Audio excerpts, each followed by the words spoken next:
बड़ी खबर, राहुल गांधी को दिल्ली पुलिस के नोटिस का मामला। दिल्ली पुलिस राहुल गांधी के आवास के बाहर पहुंची।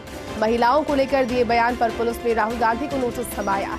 दिल्ली पुलिस के स्पेशल सीपी डीसीपी पहुंचे राहुल गांधी के आवास और राहुल गांधी ने पुलिस के नोटिस का अब तक जवाब नहीं दिया। राहुल गांधी ने भारत जोड़ो यात्रा के दौरान दिया था महिलाओं को लेकर बयान। राहुल गांधी के आवास के बाहर पुलिस अधिकारी खड़े हैं। दिल्ली पुलिस राहुल गांधी का बयान दर्ज करना चाहती है।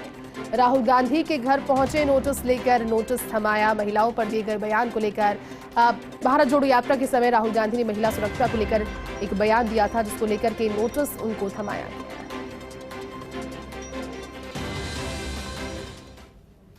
सर क्या कारण है? सर हमें बाइट नहीं मिल पाई है। सर राहुल गांधी ने सर रायपुर में भी दोहराया। सर प्लीज इस लिहाज से ये काफी प्लीज देखिए, मीडिया से बातचीत करने की कोशिश मीडिया कर रही थी कि एक प्रतिक्रिया पुलिस की ओर से आई, लेकिन फिर जो जानकारी सामने आई वो उसी से जुड़ी हुई, क्योंकि दिल्ली पुलिस राहुल गांधी के आवास के बाहर पर मौजूद थी और महिलाओं को लेकर बेसिकली जो बयान राहुल गांधी ने भारत जोड़ो यात्रा के समय दिया उसको लेकर वो बयान दर्ज करवाना चाहती थी और इसके लिए दिल्ली पुलिस के special CP DCP Rahul Gandhi के आवास पहुंचे। नोटिस लेकर पहुंचे थे सीपी और डीसीपी। राहुल गांधी ने पुलिस के नोटिस का अब तक जवाब नहीं दिया है, ये जानकारी है। और राहुल गांधी ने भारत जोड़ो यात्रा के दौरान महिलाओं को लेकर बयान दिया था, उस बात को लेकर राहुल गांधी के आवास के बाहर पुलिस अधिकारी खड़े हैं। नोटिस राहुल गांधी को दिया है और फिलहाल जानकारी यही सामने आ रही है कि दिल्ली पुलिस सबसे पहले राहुल गांधी का बयान, राहुल गांधी का क्या टेक है इस मामले पर, वो दर्ज करना चाहती है।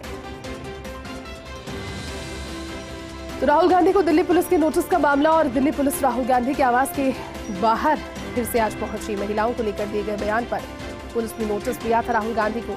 दिल्ली पुलिस के स्पेशल सीपी और डीसीपी राहुल गांधी के आवास पर पहुंचे थे बयान लेने के लिए, लेकिन राहुल गांधी ने चूंकि पुलिस के नोटिस का अब तक जवाब नहीं दिया है।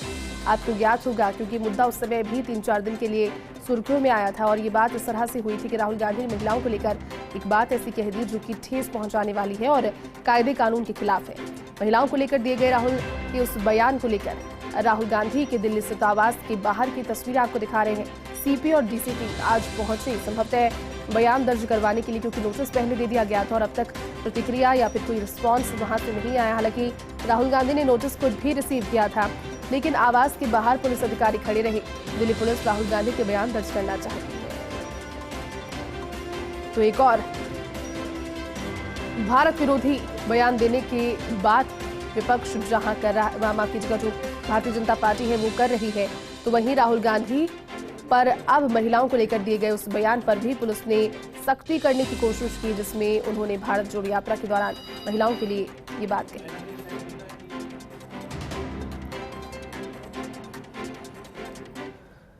माननीय सांसद राहुल गांधी ने जो बयान दिया था उसमें ये बात कही थी कि उनको यात्रा के दौरान बहुत सारी महिलाएं मिली थी जो रो रही थी और उन्होंने बताया कि उनके साथ बलात्कार हुआ है, उनको मोलेस्ट किया गया है और उनके रिश्तेदार भी मोलेस्ट कर रहे हैं। तो ये एक बहुत ही सीरियस मैटर है। उसके बारे में जानकारी जुटाने के लिए दिल्ली पुलिस ने 15 तारीख को कोशिश की थी, उसमें हमें सफलता नहीं मिली थी। फिर 16 तारीख को भी नोटिस दिया गया था। आज भी हम कोशिश कर रहे हैं कि हमें जानकारी मिले ताकि जल्दी से जल्दी कानूनी प्रक्रिया शुरू हो सके और जो विक्टिम हैं उनको न्याय मिल सके। उसी सिलसिले में आज मैं खुद माननीय सांसद महोदय से जानकारी लेने के लिए यहाँ पर पहुँचा। राहुल गांधी ही देंगे क्या? अभी तक राहुल गांधी से कोई संपर्क हो पाया है आपका? सर उनके स्टाफ को मैसेज कम्युनिकेट हो चुका है। श्रीनगर में बयान दिया था, दिल्ली पुलिस की क्या इसमें रोल आता है? देखिए, जो यात्रा थी वो दिल्ली के यहाँ से भी गुजरी थी और यात्रा के दौरान मैं खुद भी वहाँ पे उपस्थित था और हमारे काफ़ी जो पुलिस अधिकारी थे वो भी थे। और क्योंकि राहुल गांधी जी यहाँ रहते हैं, यहाँ से यात्रा भी गुजरी थी और हम चाहते हैं कि कोई भी ऐसे विक्टिम हैं जिनके बारे में हमें जानकारी मिल सके, तो ताकि उनको जल्दी से जल्दी हम कानूनी प्रक्रिया कर सकें। अगर दिल्ली के हैं तो हम इमीडिएटली कानूनी प्रक्रिया शुरू कर देंगे और मान लिया कहीं दूसरे की भी, कोई दूसरे प्रदेश का कोई विक्टिम है तो उसके बारे में भी हम उचित। राहुल गांधी घर पे मौजूद है।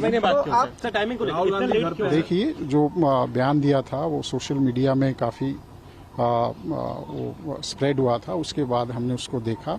हमने इंटरनली अपना देखा कि दिल्ली के दौरान जो यात्रा थी, क्या कुछ इस तरह की महिलाएं थी जो यात्रा के दौरान रो रही हों या राहुल गांधी जी से मिली हो। तो हमारी इंक्वायरी में इस तरह का हमें छानबीन में नहीं आया। उसके बाद हमने इस बारे में चर्चा करने की सोची थी कि राहुल गांधी जी से हम बातचीत करेंगे, लेकिन पिछले कुछ टाइम वो विदेश गए हुए थे और जैसे ही वो आए हमने उनसे रिक्वेस्ट की कि आप हमें इसके बारे में जानकारी दीजिए, ताकि जो विक्टिम है उनका फर्दर कोई नुकसान ना हो या कोई भी एविडेंस है वो उसका कोई लॉस ना हो। अब कई बार क्या होता है कि मान लिया कोई विक्टिम है और उसको टाइमली काउंसलिंग नहीं हो या कानूनी प्रोसेस शुरू नहीं हो, तो वो जो टॉक्सिक या अब्यूज का रिलेशनशिप है वो कंटिन्यू हो सकता है और उसमें उन विक्टिम्स को फर्दर नुकसान हो सकता है।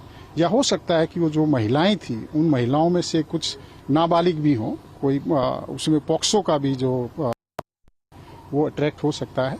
माननीय सांसद तो देखिए बाइट आपको सुनवा रहे थे और सीपी डीसीपी वहां पर पहुंचे थे। बेसिकली जो समय रखा गया सुबह के समय वो पहुंचे और जो बातचीत उन्होंने मीडिया से की उसको ये देखकर समझ आता है कि राहुल गांधी जब जम्मू कश्मीर में यात्रा के अंतिम पड़ाव पे थे भारत जोड़ो में, तो उसमें उन्होंने एक बयान दिया था। उन्होंने कहा कि महिलाओं ने उन्हें आकर कहा है कि उनके साथ आज तक इस तरह का दुर्व्यवहार किया जाता है, उनके परिवार वाले भी। तो दिल्ली पुलिस का ये टेक है कि अगर वहां से कोई इंसाफ की मांग कर रहा है तो हमारा ये कर्तव्य बनता है कि राहुल गांधी के पास में अगर कोई क्लू है, कोई सबूत है, तो बतौर कड़ी उनसे पूछताछ करें और फिर जम्मू कश्मीर की उन महिलाओं को न्याय दिल्ली पुलिस फिर दिलवाएगी, या फिर जिस राज्य में जो मामला दर्ज होगा आने वाले दिनों में उस पर फिर संज्ञान लिया जाएगा।